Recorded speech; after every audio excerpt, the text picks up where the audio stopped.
এই প্রচণ্ড গরমের মধ্যে যদি একটু বৃষ্টি হয় তাহলে কেমন হয় বলো তো।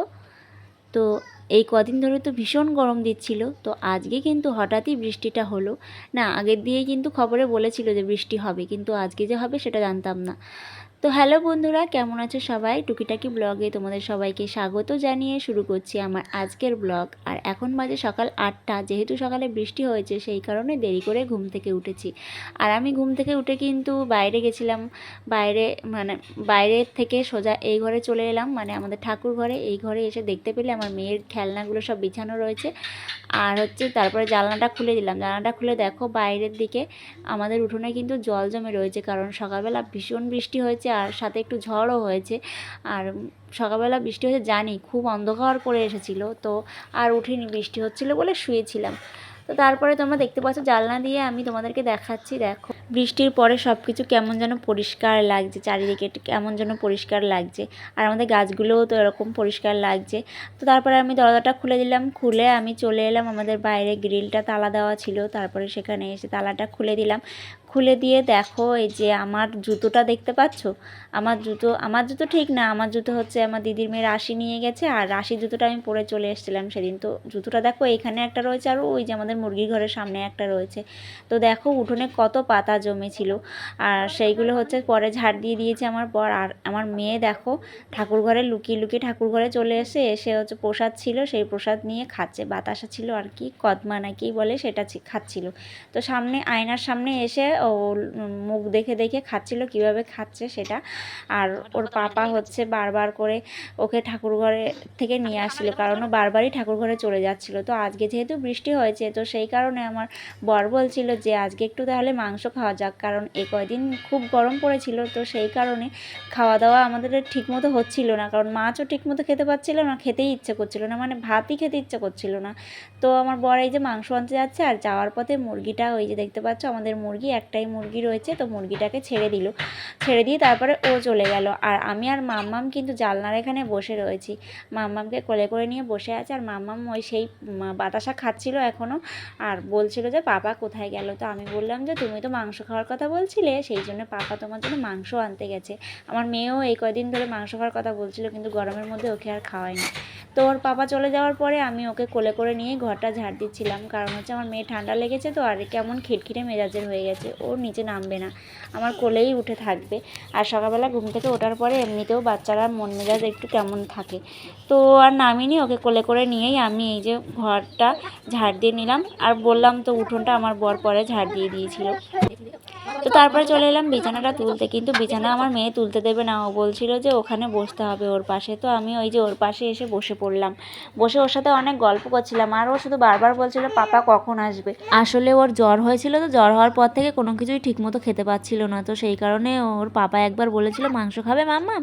তো ও বলেছিল যে হ্যাঁ পাপা আমি মাংস খাবো। তো পাপা মাংস আনতে গেছিলো বলে ও বারবার শুধু পাপার কথা শুনছিল, মাংস কখন আনবে, মানে ওর লোভ হচ্ছিল খাওয়ার জন্য। তো তারপরে আমরা বারান্দায় দোল খাচ্ছিলাম বসে, তো সেই সময় ওর পাপা মাংস নিয়ে চলে এসছে, আর সাথে করে লঙ্কা নিয়ে এসেছিলো, টক দই, আর হচ্ছে পরোটা আর তরকারি নিয়ে এসেছিলো, কারণ সকালবেলা রান্না করতে দেরি হয়ে যাবে, মাংস যেহেতু মশলা করতে হবে তারপরে তো রান্না করতে হবে, তো সেই কারণে পরোটা নিয়ে এসেছিলো। তো মাম্মা আমার কোলে বসেছিল, আর ওর পাপাকে আসতে দেখে ও আমার কোল থেকে নেমে গেল। সব বাচ্চারাই বাবারা বাড়িতে আসলে তখন খুব আনন্দ হয়। আমার বাবা যখন এরকম বাড়িতে আসতো বাজার থেকে, তখন আমাদেরও খুব আনন্দ হতো।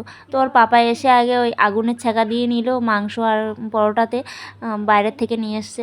তো তারপরে হচ্ছে এই যে দেখো এই যে তরকারি নিয়ে এসছে আর পরোটা নিয়ে এসছে। আমার মেয়ে তো খাওয়ার জন্য খুব লাফালাফি করছিল, আর ওর পাপা বলছিল যে একটু দেরি করো মাম্মাম, হাতটা ধুতে হবে। তোর পাপা হাতটা ধুয়ে এসে তারপরে হচ্ছে এই যে পরোটা রেডি করছে, মানে থালায় দিচ্ছে। আর আমার মেয়ে তো দেরি সহ্য হচ্ছিল না, ও তো খাবে না বেশি, তারপরেও নিয়েছে, নিয়ে ওটা খাবে না, ও যে তরকারির মধ্যে যে মটর ছিল সেই মটরগুলো খাওয়ার জন্য খুব বায়না করছিল।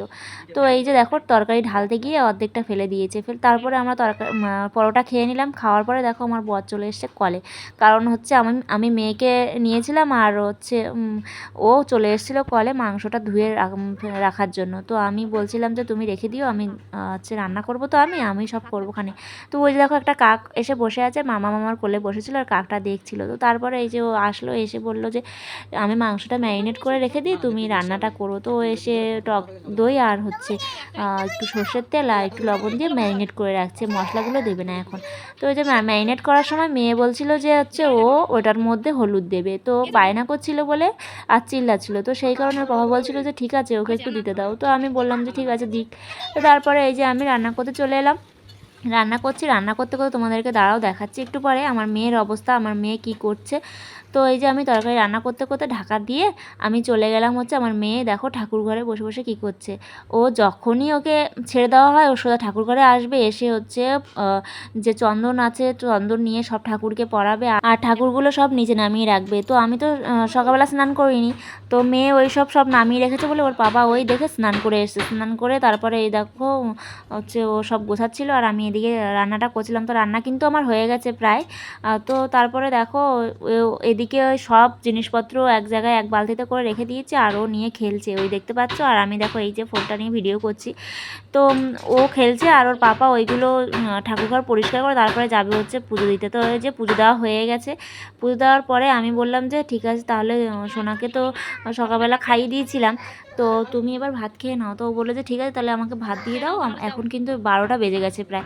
তো বললো যে ভাত দিয়ে দাও তাহলে আমি খেয়ে নিই। তো আমি বললাম ঠিক আছে ভাত দিয়ে দিয়েছি, তুমি খেয়ে নাও। তো গেল খেতে। তারপরে এই যে দুপুরবেলা সোনাকে স্নান টান করিয়ে দিলাম, স্নান করিয়ে তারপরে হচ্ছে ওর তো ঠান্ডা লেগেছে, ভালোই বুকের মধ্যে কফ রয়েছে, তো সেই কারণে ওকে নিউলাইজ করতে হচ্ছে। তো আমি তেমন এবার আর ঠিকমতো নিউলাইজ করছি না, কারণ বুকের মধ্যে হালকা কফ রয়েছে। তো তারপরেও আজকে একটু বৃষ্টি হয়েছে তো একটু ঠান্ডা ঠান্ডা, সেই জন্য আজকে ঠান্ডাটা মানে ওর বুকের মধ্যে আওয়াজটা বেশি হচ্ছে। তো সেই কারণে গ্যাসটা দিয়ে দিলাম, দেওয়ার পরে ওকে হচ্ছে খাইয়ে দিলাম, কারণ গ্যাসটা খাওয়ানোর আগে দেওয়াই ভালো হয়। কারণ হসপিটালে যখন ভর্তি হয়েছিল মাম্মাম তখন ডাক্তার বলেছিল যে যখনই গ্যাস দেবা তখন দেখবা যখন খাবে তার আগে যদি দেওয়া হয় খুব ভালো হয় খালি পেটে। তো গ্যাসটা দিয়ে নিলাম, দিয়ে তারপরে হচ্ছে ওকে মাংস দিয়ে যে ভাত দিচ্ছি। ও অনেক দিন মানে জ্বর হওয়ার পর থেকে ঠিকঠাক ভাত খায় না, তো এই দুদিন হচ্ছে একটু ভাত খাচ্ছে। আর ওর তো নিজে নিজে তুলে খায় আর আমি তুলে দিই বেশিরভাগ, আর মাছ ছাড়া তো ভাত খেতে চায় না। তো মাংস পেয়ে খুব খুশি হয়েছিল। তো মাংস তুলে তুলে খাচ্ছিল আর আমি ওকে ভাত খাওয়াচ্ছিলাম। তো ও শুধু মাংস খাওয়ার জন্য বায়না করছিল, তো ওর জন্য তো ওকে তো শুধু মাংস দিই না, ওর জন্য হচ্ছে মেটে নিয়ে আসে। তো ওই মেটেটা ওর জন্য নিয়ে আসে আর ও খায়। তো তারপর ওকে ঘুম পাড়িয়ে দিলাম, ঘুম পাড়িয়ে দিয়ে চলে এলাম দেখো এইখানে। ওর পাপা খাওয়া দাওয়ার পরে সোজা চলে এসছে এই পাশে মুরগির ঘর করতে। তো খাওয়ার পর থেকেই মুরগির ঘরের মধ্যে ঢুকে বসে আছে। এখন কিন্তু প্রায় 4টে বেজে গেছে, 4টে বাজে। তো ওই মুরগির ঘরে ঢুকেই বসে আছে। আর আমি বারবার বলছিলাম যে এবার আওয়াজটা কম করো, কারণ ওর আওয়াজে মেয়ে বারবার ঘুম থেকে উঠে যাচ্ছিলো। তো আমার ভীষণ রাগ হচ্ছিল, ওকে রেখে আমি উঠতে পারছিলাম না। ওকে ঘুম পাড়াতে গেছি 2টোর সময়, এখন 4টের সময় উঠে আসছি ওর পাশ দিয়ে। তো তারপরে দেখো ওই যে আমাদের বাড়ির সাইড দিয়ে ট্রেন যাচ্ছে, বনগাঁ লোকাল। তো বনগাঁর দিকে ট্রেনটা যাচ্ছে আর আমি তো ভাবলাম যে তোমাদের সাথে একটু শেয়ার করি। তো এই যে ট্রেনটা দেখা যাচ্ছে।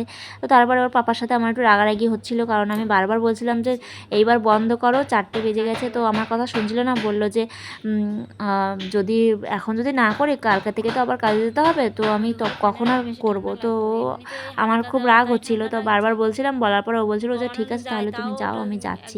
তো তারপরে মেয়ে ঘুমাচ্ছিল, 4:30 বাজে, তখন হচ্ছে মা এসছে। মা আসলে তখন সাথে জিশানও এসছে। তো মা আর জিশান দুজনেই জোরে কথা বলে উঠেছে আর ও লাফ দিয়ে উঠেছে। তো আমি বললাম যে ঠিক আছে যখন উঠেছে ভালো হয়েছে, ওই বাড়িতে দিকে যাবোখানে, মানে বাপের বাড়ির দিকে যাবোখানে। তো মা এসে বলল যে গেলে তাড়াতাড়ি চল। তা আমি বললাম যে তাহলে তুমি ওকে নিয়ে চলে যাও, আমি একটু পরে যাচ্ছি। তো মা ওকে নিয়ে চলে গেছে, এবার আমি যাব মেয়েটাকে আনতে। আর এদিকে ও মুরগির ঘরের মধ্যে ঢুকে বসে থাকুক, আমি এখন যাচ্ছি বাপের বাড়িতে, যা পারে তাই করুক। তো আজকে ভিডিও পর্যন্ত, সবাই ভালো থেকো, সুস্থ থেকো, টাটা।